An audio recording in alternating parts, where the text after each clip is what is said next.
Hello, we are here for one more lesson of this SprutCAM training in video. Today we will see about operation setup for Wire-Edm machining. I have a couple of contours. We've used also this part also in our previous video to show the examples of what we can obtain in terms of the wire machining. But I think it's a nice example to show you about this setup. So as I said before, we can have two types of Wire-Edm toolpaths. The first one, it is 2D toolpath, which we can create simply like this, a 2D. So in 2D, we have basically things that we've seen in many of the previous videos. So feeds and speeds. We have some technology parameters, so working heights, diameter for the wire, surface finish that we want, material of the workpiece, wire material. So there are a lot of parameters, number of passes, whatever. Parameters, this is very important and specific for wire because we need to say what is the height of the top head and the bottom head regarding the part. So this is what we need to give to the system. The stock, tolerances, and the behavior in terms of sharp corners, angle. Strategy, so we can reverse machining or not, depends on the user. An option also to optimize the areas that we want to machine because we may have a lot of contours. Stop command for the bridges, so before, after, so it's defined for the user. Type of compensation, if on computer and control or off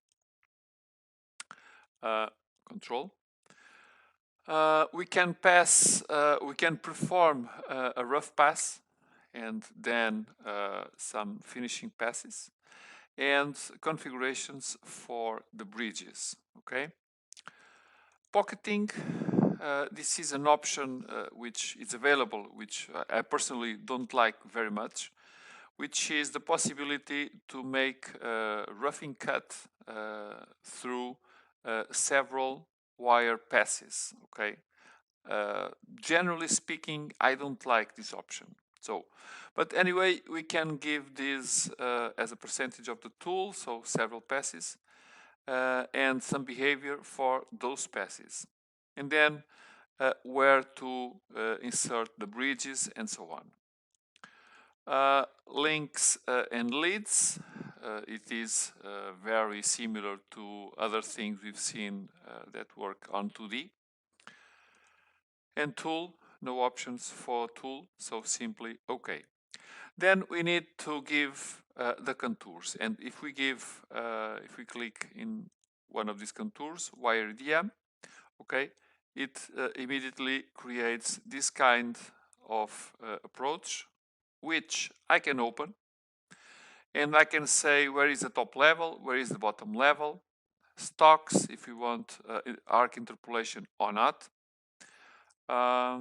overlaps after or before the passes, and if we want also to consider taper parameters or not, and corners rolling. So basically OK, and then simply calculate it, and we should have something like this,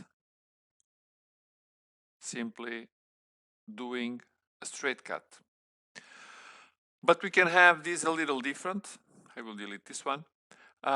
In terms, we can have a 4D toolpath. In terms of the parameters, it is pretty much the same.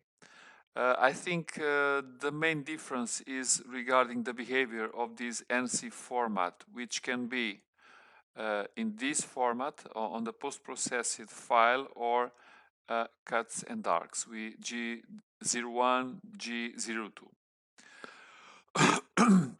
sorry.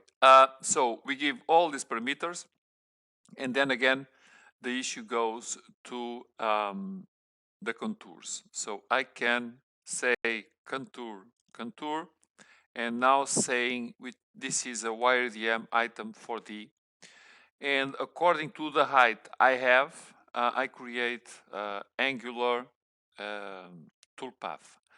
I can open this, and top level, if I say not 10 but 50, then I get this kind of stuff. Okay, the angle is influenced because the contour is on the same position. So if I want to say run, I create something. I hope, okay, the heads are not properly defined. I forgot to define them. So I will go back. Instead of 50, simply 10 to go with the definition we have on the machine. So simply go like this. Oh, probably now, okay, I need to calculate it again. And now simulate it, and that's it.